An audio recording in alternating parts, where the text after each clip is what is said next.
पिछले मंच में और अभी तक ये जो दोहा चल रहा है और एक चौपाई और श्लोक, वो दोनों बातें बताएंगे और साथ में दो समान अर्थ वाले दो दोहे आपको और भी सुनाएंगे।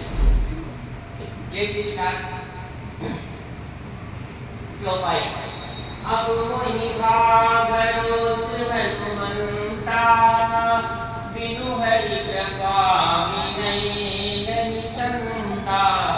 अर्थात ये चौपाई रामचरितमानस से ली गई है और इसके रचयिता गोस्वामी तुलसीदास जी हैं और प्रसंग वहाँ का है जहाँ पर विभीषण जी हनुमान जी से मिलते हैं और वहाँ बताते हैं, हनुमान जी से कहते हैं कि जब तक भगवान की कृपा नहीं होती है तब तक हमें सज्जन व्यक्तियों से मुलाकात नहीं होती है और उसकी समस्याएं दूर नहीं होती।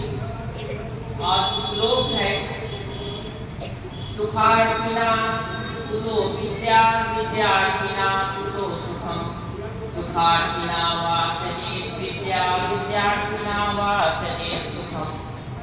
अर्थात अब हम आपसे ये पूछेंगे कि इस श्लोक में जो सुखार्थिना शब्द आया है उसका अर्थ क्या है? कोई बता सकता है? सुखार्थिना का क्या अर्थ है? यहाँ कारक चिन्ह का प्रयोग हुआ है, इसलिए हम इसका अर्थ पूछ रहे हैं आपसे। सुख चाहने वाले को, सुखार्थिना माने सुख चाहने वाले को विद्या नहीं मिलती है और विद्यार्थी यानी विद्या चाहने वाले को सुख नहीं मिलता है। चाहने वाले को सुखार्थिना और विद्यार्थिना का यही अर्थ है। और इसी तरह से वा शब्द का प्रयोग हुआ है लास्ट में, जिसमें सुखार्थिना वा तदेव विद्या, विद्यार्थिना वा तदेव सुखम। वा का क्या अर्थ लग रहा है यहाँ पर आपको? कोई बता सकता है? ठीक है, आज हम आपको बताएंगे कि वा का अर्थ अथवा, या इंग्लिश में और बोलते हैं ना, वो आर का प्रयोग होता है। तो अगर विद्या चाहते हो तो तुम्हें सुख छोड़ना पड़ेगा और सुख चाहते हो तो विद्या छोड़नी पड़ेगी। अब हमारे पास दो दोहे पुराने हैं जिनका अर्थ भी आपको बता देंगे और दोनों के अर्थ समान है, ये पहले कह चुके हैं।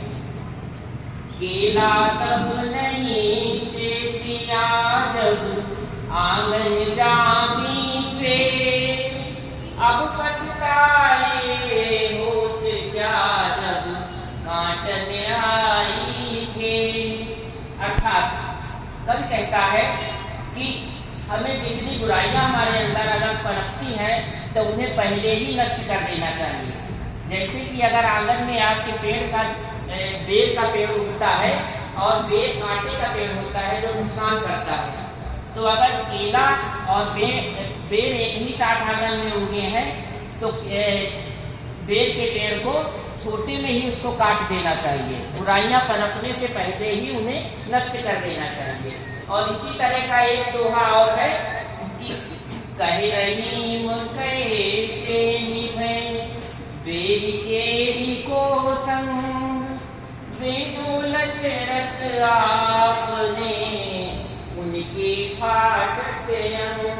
अर्थात बेर और केला एक पास पास रहते हैं, तो केला अगर आनंद में अपने पत्तों को हिलाता है, हवा में झूलता है, और बेर भी झूलती है, तो बेर के कांटों से केले के पत्ते कट जाया करते हैं। तो इसलिए हमें अपने अगल बगल जो भी बुराइयां हैं उन्हें बहुत जल्दी, जितनी जल्दी हो सके उतनी जल्दी दूर कर देना चाहिए। जय हिंद, जय भारत।